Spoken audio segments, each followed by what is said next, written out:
আসসালামু আলাইকুম।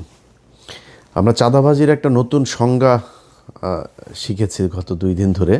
আপনারা নিশ্চয়ই শুনেছেন, সড়ক সেতুমন্ত্রী যিনি আছেন রবিউল ভাই, তিনি এক সংজ্ঞা আমাদেরকে শিখিয়েছেন। রবিউল ভাইয়ের চেহারাটা দেখলে আমার একটা টকশোর কথা মনে হয়। এই চ্যানেলের এই হিজড়াটা আছে না, সময় ইসলাম, এটা এক টকশোতে ওনারে ডেকে নিয়ে সময় ইসলাম যখনই বিএনপির কোনো লোকজনের ডাকতো, এদেরকে আওয়ামী লীগের সাথে মিলে একসাথে অ্যাটাক করতো। তো এর এক পর্যায়ে রবিউল ভাই সব খুলে টুলে দিয়ে উনি টকশোর মাঝখানেই বের হয়ে চলে এসেছিলেন। ওইটা আমার খুব মনে হয়, এবং উনি কথাবার্তাও খুব সুন্দর করে বলতেন। তো হঠাৎ করেই ধরেন বিএনপির লোকজনের এই নির্বাচনের পরের দিন থেকে ওনাদের বডি ল্যাঙ্গুয়েজ, ওনাদের কথাবার্তাগুলো শুনলেই না মনে হয় সেই আওয়ামী লীগের একটা লোক বোধহয় কথা বলছে। একদম চেহারা, কথাবার্তার ধরন, দাম্ভিকতা, এগুলো ওই ঠিক আওয়ামী লীগ যেভাবে। এই যে মন্ত্রণালয়টা, এই মন্ত্রণালয়টাও কিন্তু, এই সড়ক সেতু মন্ত্রণালয় কিন্তু ছিল কাওয়া কাদেরের। এই কাওয়া কাদেরও কিন্তু ঠিক এইভাবেই কথা শুনলেই শরীর জ্বলতো। তো বিএনপির যেই ভাইদের কথা শুনলে এত ভাল লাগতো, একদম নিজের মনে হইতো এরা আমার আমার আপনজন, আমার আপন ভাই, এরকম মনে হইতো। সেই মানুষগুলো হঠাৎ করে রাতারাতি এত চেঞ্জ হয়ে গেল, বিশেষ করে নির্বাচনের এই আগের থেকে। অনেকে আমাদের প্রশ্ন করেন, ভাই আপনারা কেন সরাসরি বিএনপির বিরুদ্ধে? এই আজকে যে বাংলাদেশ দেখছেন না, এটা আমরা অনুমান করতে পেরেছিলাম, এই জন্যই বিএনপির বিরুদ্ধে গিয়েছিলাম। তো ওনারা নির্বাচনের আগে থেকে আওয়ামী লীগের লোকজনকে করে দিবে, আপনার নির্বাচন এই রাজনীতি করার সুযোগ দিবে, সব মামলা তুলে নিবে, এই যেগুলো বলেছে, এবং সেটা এখন করছে। আপনারা দেখছেন বিভিন্ন জায়গায় অফিস টফিস খুলে দিচ্ছে। তো এটার বিএনপির সামনে ধরেন দুইটা পরিণতি এখন, যে অবস্থায় তারা চলছে সেটাতে।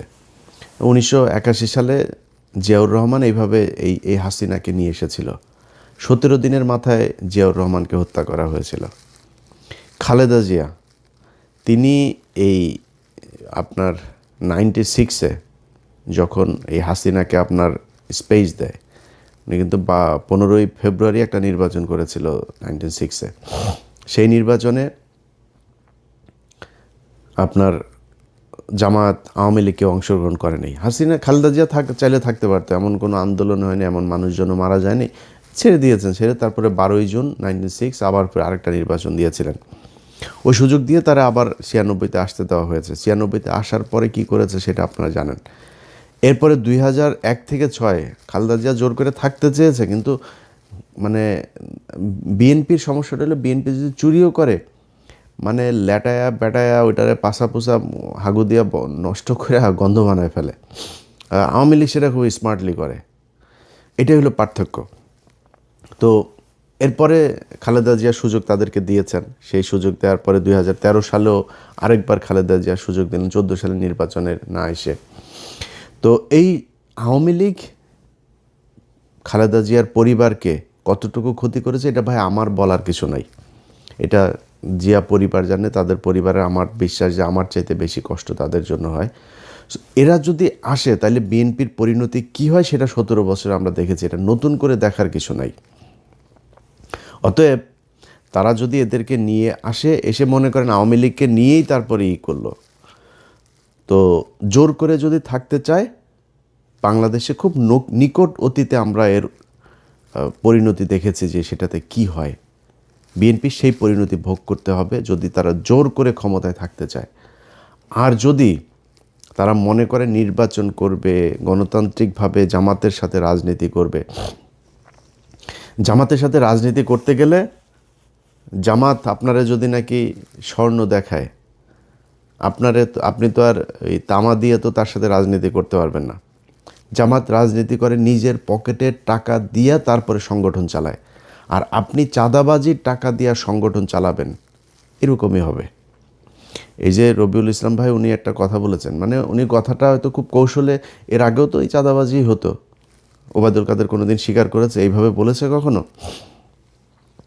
বলতে হবে কি, আপনি দেখেন প্রতিটা মন্ত্রী দুর্নীতিকে, এই যে এহসানুল হক মিলন দুর্নীতি করেন আগের বার, দুর্নীতির বিরুদ্ধে ব্যাপক করা হবে, সবাই দুর্নীতির বিরুদ্ধে। সব কটা মন্ত্রীর বক্তব্য দেখবেন একই রকম, এইটাই হচ্ছে স্মার্টনেস, বাংলাদেশে স্মার্টনেস এইটাই। চুরি করবে প্রতিটার পেটের মধ্যে। বাংলাদেশে এই পর্যন্ত যত মন্ত্রী গিয়েছেন সব করার পেটের মধ্যে দুর্নীতির টাকা, মানুষের ভিক্ষার টাকা, চুরির টাকা, এটা প্রতিটা মন্ত্রীর পেটের মধ্যে। এরা এই দুর্নীতি করার জন্যই এমপি হয়, মন্ত্রী হয়।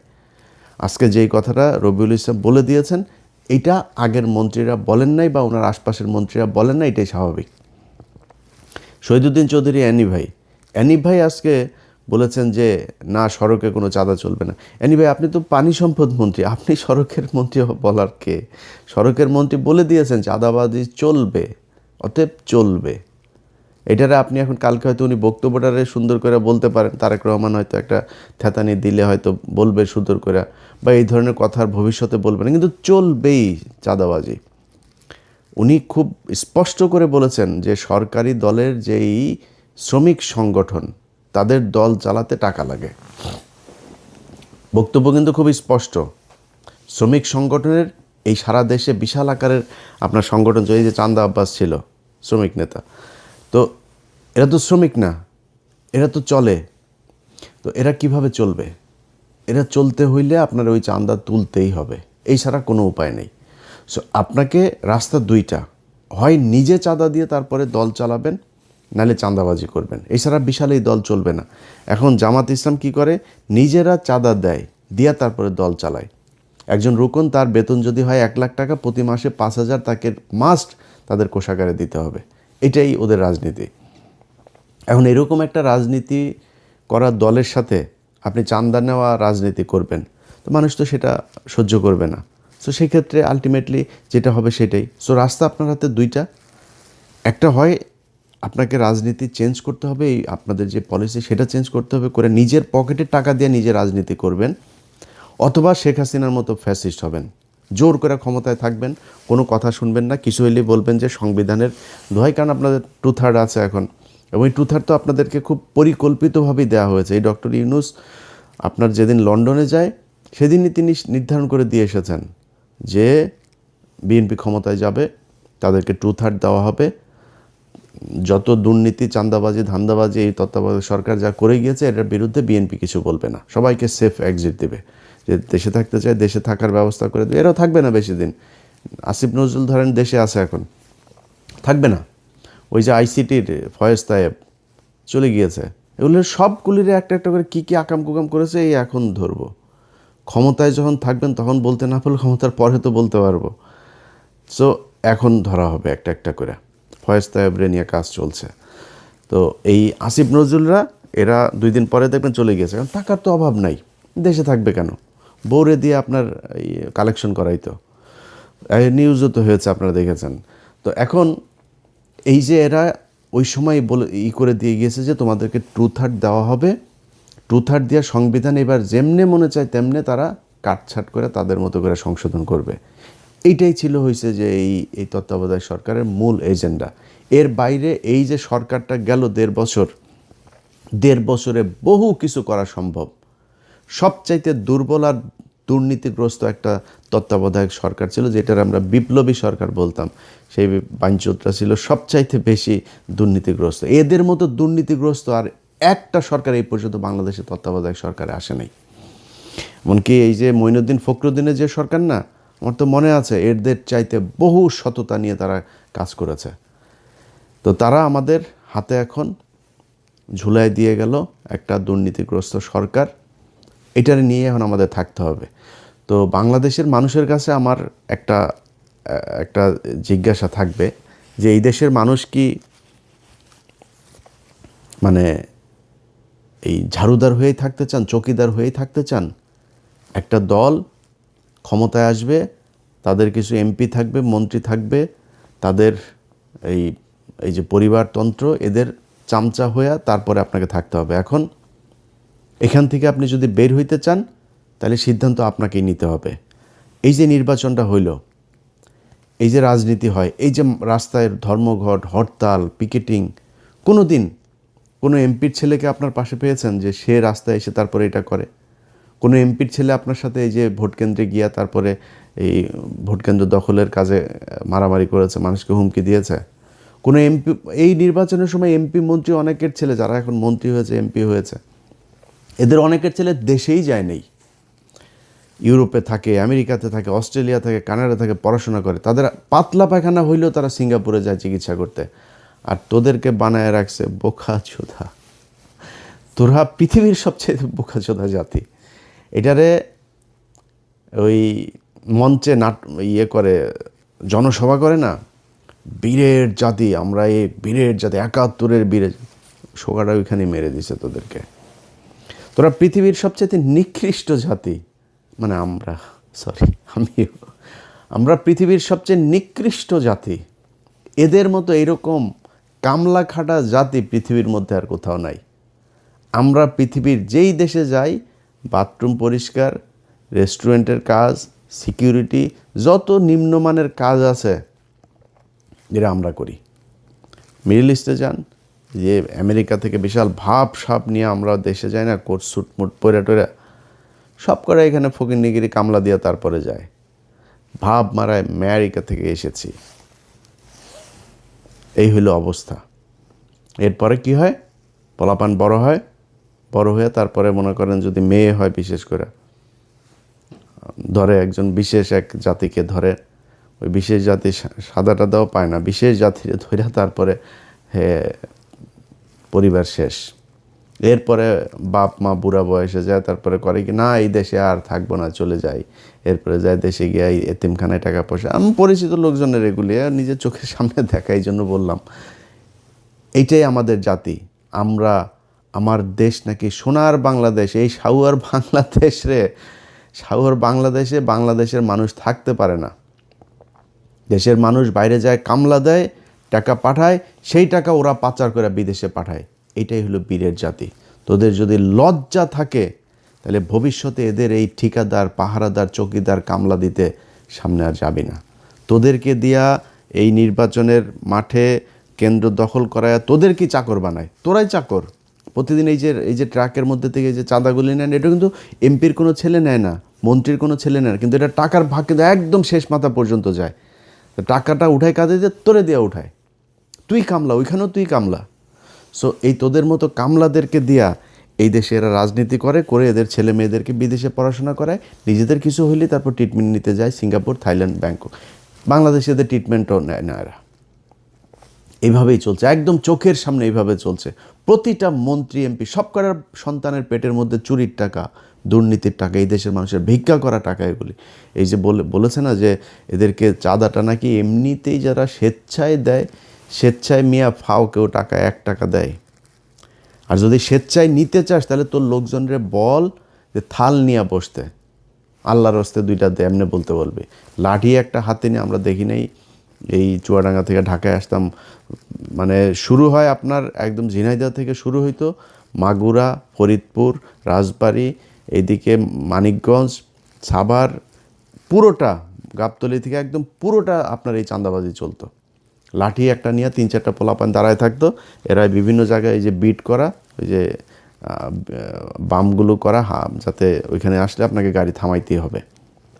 এবং কন্ট্রাক্টর ওই জায়গায় জানতো কয় টাকা দিতে হইতো, ওই টাকা সে হাতের মধ্যে রাখতো, দিয়ে চলে আসতো, কোনো বার্গেনিং নেই, এটা ধরা বাঁধা।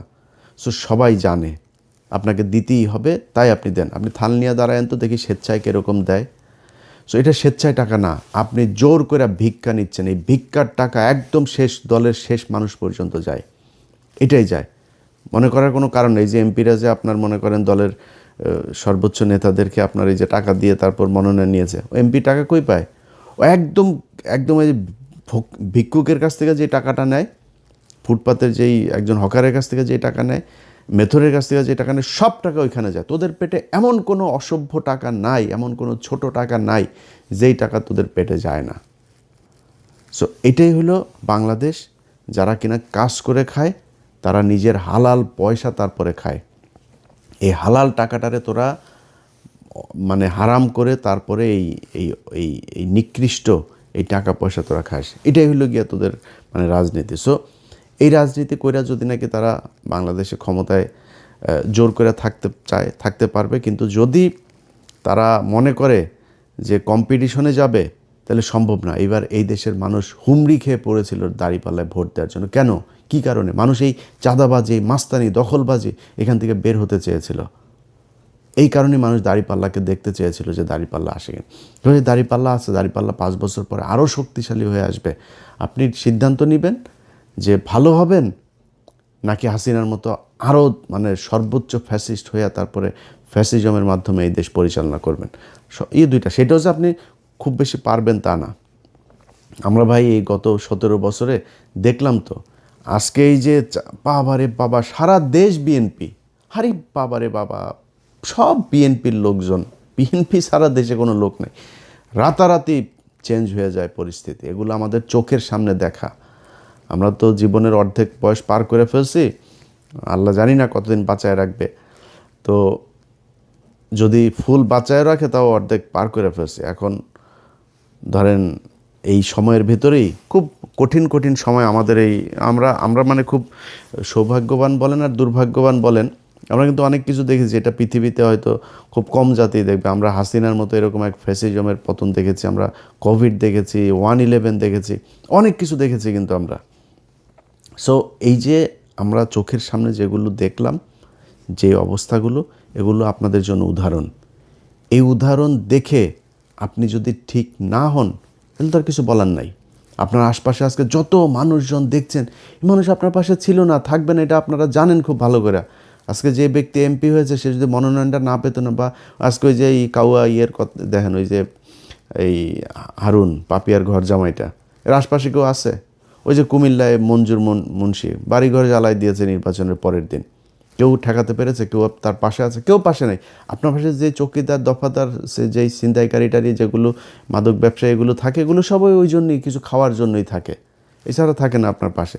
সো আজকে যারা আছে এরা থাকবে না কালকে। আর জামাত ইসলামের এক নেতার সাথে কথা বলছিলাম, জামাত ইসলাম আমি বললাম যে ভাই মনে করেন আপনাদের উপরে আবার ফের সে আগের মতো জঙ্গি নাটক সাজায় নানানভাবে আপনাদের উপরে প্রেশার ক্রিয়েট করা শুরু করলো, কী করবেন? বলছে আমরা রাজনীতি ছেড়ে দেব, আমরা মানুষ তৈরি করব। আমরা তো আর কিছু ধান্দাবাজির জন্য তো আমরা রাজনীতি করি না, আমরা সরে যাব। আওয়ামী লীগকে যদি তারা স্পেস দেয় নিয়ে আসে, তারপরে আওয়ামী লীগকে দিব রাজনীতি করতে। আওয়ামী লীগই বিএনপিরে সোজা বানায় ফেলার একদম যা রাস্তা সেগুলো তারা জানে এবং সামনে তারা করবে। ব্যাস শেষ।